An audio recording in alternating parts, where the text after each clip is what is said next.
Ahvan ağalar, hayal doğalar, hem mağde şuunki hovadan toyda hoş gördük. Allah'tan her birimize şeydir.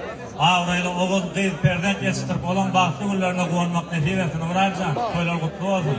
En ulardığım Kabe'ni baht etmek şu gelinim sol arzulanda sana madama eninde olsun, yolda olsun.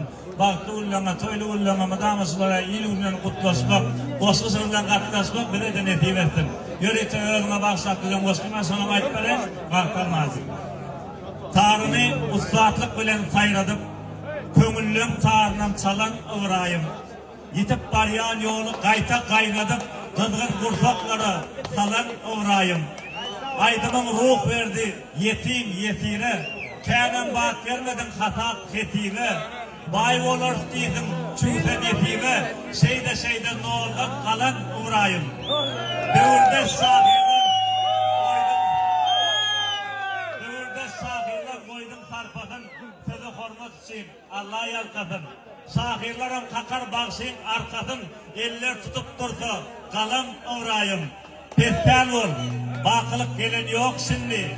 Yoksa Çingiz kimdi? İskender kimdi? Kovlukta iyil mehrin kazandın. İndi yar bilen batınan kazan uğrayım. Kerim Halisi İbrahim Za'nın en sı aydınlarında sözleri Kerim Za'nın kayın. O var mı Kerim'e? Assalamu alaikum.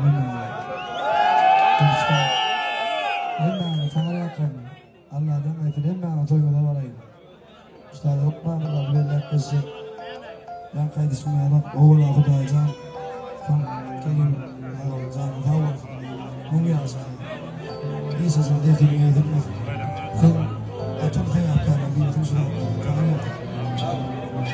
El sarparı ilmek bu adam. Aydın sağları geçmeye